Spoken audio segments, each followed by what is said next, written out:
assim? Eles são muito egoístas.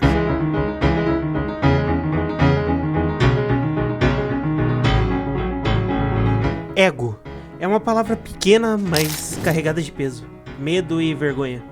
O dicionário define ego como a parte da mente humana que medeia entre o instinto e a razão. É a consciência de si. É aquilo que te faz olhar no espelho e dizer, eu existo, eu sou eu. Mas a verdade é que poucas pessoas realmente encaram o próprio ego.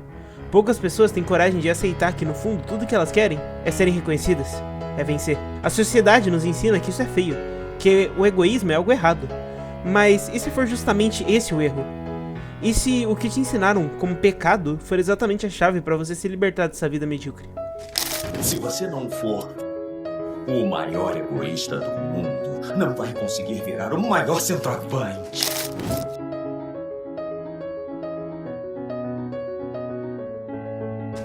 Eu só entendi isso quando eu assisti o primeiro episódio de Blue Lock. Aquela primeira cena. Aquela maldita cena. O Isagi Oichi correndo no campo com a bola nos pés, o gol na frente dele. O destino dele inteiro se resumindo a um único chute. E ele falha, ele passa a bola, ele deixa o sonho escapar pelas mãos dele. Porque no fundo, ele achava que ele não era o suficiente. Ele achava que tinha que confiar no time. E que pensar em si mesmo era errado. E ali, naquele campo iluminado, ele percebeu que perdeu. Que não foi o outro que derrotou ele. Ele se auto-sabotou. E ali, eu entendi. Eu sou o Isagi. Você é o Isagi, e todo mundo que vive com um pouco de medo de ser egoísta é o Isagi. E é com esses pés na cara que o Blue Lock começa. Já começa te jogando a verdade que mais incomoda. Ou você pensa em você primeiro, ou ninguém vai pensar.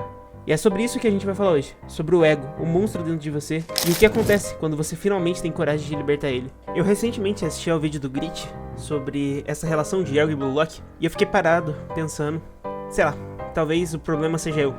Não o mundo, não as pessoas, mas eu. Eu fiquei tendo essa conversa comigo mesmo mais de uma vez. E dói muito admitir isso. Dói perceber que o motivo de você estar estagnado é porque você aceitou ser mediano.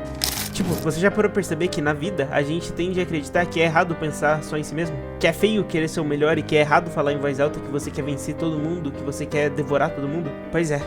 Mas e se eu te dissesse que esse que é o maior erro, na verdade é o maior erro que a sociedade quer que você cometa, porque é exatamente aí que você se perde. E o Blue Lock me fez encarar isso. Esse anime não é sobre futebol, é sobre ego. É sobre o monstro que você precisa libertar dentro de você, se você quiser ter alguma chance de não passar despercebido por essa vida. Por exemplo, se eu te perguntar agora, fora desse canal, fora de tudo, me responde de verdade. Quem é você? Sem tempo de pensar em resposta bonitinha, você saberia responder? E bom, se você consegue, parabéns, porque muita gente não sabe. A gente foi ensinado a moldar nossa identidade em torno do que os outros esperam da gente. E quando você não sabe quem é, qualquer coisa te derruba. Você vira um boneco de pano no meio de uma tempestade. E foi assim que eu me senti quando eu comecei a assistir o Blue Lock. Eu não tava vendo jogadores lutando pelo sonho de ser o melhor de Japão. Eu tava vendo pessoas tentando entender quem eles realmente eram. E qual era o lugar delas no mundo. E logo no começo, a palavra ego assusta, não? Parece arrogância, parece narcisismo. Mas em Blue Lock isso é outra coisa. É a força que te faz levantar da cama. É o grito interno que te faz dizer, eu existo. É a faísca que te faz olhar pra si mesmo e dizer, eu quero ser o número 1, eu mereço estar no topo. E aqui, ego de empate solta o verbo. O Japão perdeu porque faltou ego. Faltou coragem de alguém olhar para os próprios colegas e dizer, eu vou ser maior que vocês. E você percebe o quanto isso dói num país que valoriza tanto o coletivo. Mas a dor faz parte do crescimento. E Blue Lock já joga a gente logo no começo com um protagonista que é o Isagi. Ele é reflexivo do que nós somos. Alguém cheio de potencial, mas travado. No fundo, ele sabia que podia mais. Mas como muita gente por aí, ele preferiu passar a bola. Jogar o mais seguro. Não chamar a responsabilidade, porque vai dar errado, não? Só que ele aprende, da maneira mais cruel possível, que ou você tem ego, ou você é esquecido. Ele não tinha talento como os outros, ele não era o mais rápido, o mais forte, o mais habilidoso. Mas ele tinha uma coisa, essa vontade, esse ego, que transformou ele em algo que nem ele sabia que poderia ser. Mas sabe o que é curioso? Mesmo nesse ambiente de competição insana, o Isagi constrói algo que muitos diriam ser impossível no Blue Lock. Uma amizade genuína. Bachira é a primeira fagulha que acende dentro do ego de Isagi. Os dois compartilham algo que transcende a bola. Eles compartilham o mesmo monstro interior. Ou melhor, essa solidão de ser diferentes. É com Bachira que o Isagi entende que por mais que você precise ser egoísta, você também precisa de pessoas ao seu lado que te forcem a evoluir. Porque o egoísmo não exclui a conveniência. Ele exige que você seja cercado de quem te provoca, te desafia, te obriga a crescer. E essa relação dos dois... E cara, essa relação ela é tão única que eu vou até puxar o gancho aqui. O próximo vídeo vai ser sobre o Bachira. e como esse monstro interior dele fez ele evoluir. Mas essa amizade com Bachira literalmente só prova que mesmo você rodeado de pessoas, você ainda pode encontrar alguém com quem você tem que fazer essa conexão de crescimento, de desenvolvimento, sabe? E eles conseguem dominar praticamente todo o projeto juntos. A gente vê as situações de desespero do Izagi, o Bachira pegando a bola, chamando a responsabilidade, liberando o monstro, falando que o monstro tava mandando ele trocar pro Izagi. É meio maluco. E aqui eu consigo te provar como o Bullock ele é completo. Porque se eu for falar de Izagi e Bachira, eu tenho que falar do arquiteto desse caos, o Jinpachi Ego. O cara que parece um treinador, mas que na verdade é mais um maestro de um experimento cruel. Porque desde o primeiro episódio, o Ego destrói tudo que o Izagi acreditava sobre futebol. Ele não é um treinador tradicional. Ele é a voz que tá gritando pro Izagi: você não é especial ainda, mas você pode ser, se você tiver coragem de abraçar esse seu ego. O Izagi não teria se tornado o monstro que ele é sem esse confronto brutal com as ideologias de ego. E no fundo, ele não é só o técnico de Bullock. Ele é o reflexo do Izagi no futuro. O Izagi que quer destruir o mundo do futebol como ele conhece. Esse embate entre aluno e mestre ainda vai render muito mais. E eu aposto que você já percebeu, o Izagi tá começando a virar o próprio Jinpachi Ego. E justamente nesse processo de se tornar o ego de empate, a gente tem que pensar na relação entre ego e ação. Não basta você só ter o ego.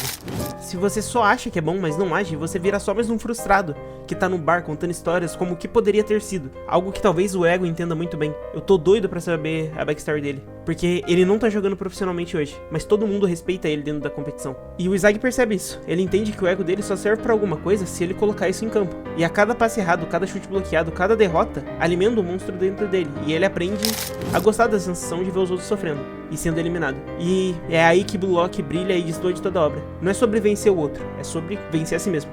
Mas tem um outro lado dessa moeda. Existe um ego doente, um ego que te cega. E o Rin é o exemplo perfeito disso. Ele é o número 1, mas ao mesmo tempo é o mais frágil. Porque o ego dele não quer vencer, ele só não aceita perder.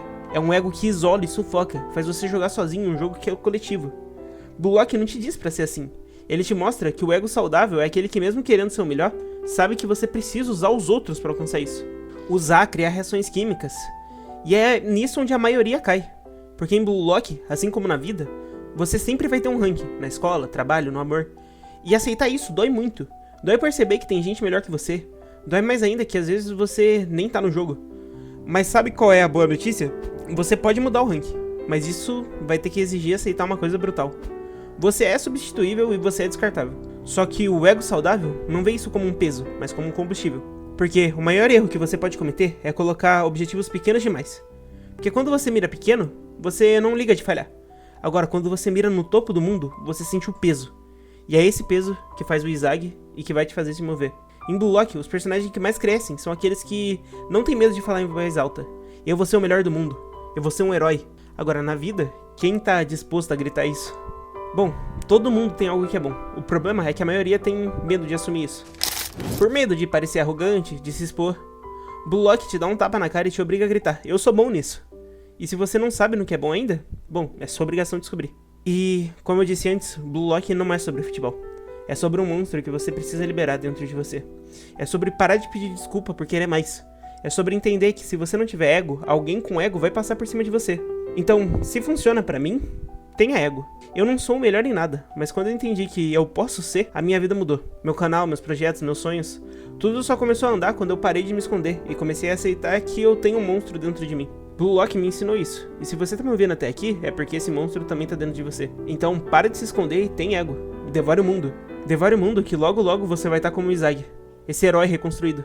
Tanto que se você olhar pra ele no começo do Bullock e ele da Leo Egoice League agora, ele é um jogador totalmente diferente. No começo ele era um garoto perdido, um jogador sem luz própria, dependendo de passes, de sorte, preso num futebol coletivo que nunca favorecia ele. Mas agora, olha pra ele. O cara que perdeu no colégio é aplaudido em estádios do Japão. Naquela passeada, sendo vacionado pela torcida. Ele é o protagonista de manchetes, de discussões, o cara que desafia Kaiser, Noel Noah e qualquer um que olha torto pra ele. Sabe o que mudou? Ele só parou de se perguntar como eu posso ajudar o time e começou a pensar como posso ser quem decide tudo. O Izagi não tem esse ego vazio. É o ego construído na dor, na derrota, na humilhação pelo Kaiser. E agora que tem toda a gente gritando seu nome, se você for parar pra ver, metade daquelas pessoas, mais da metade, nem sabe o que ele sofreu. O Izagi, do começo do anime, nunca teria chegado onde ele chegou, que ele tá ali no mangá agora.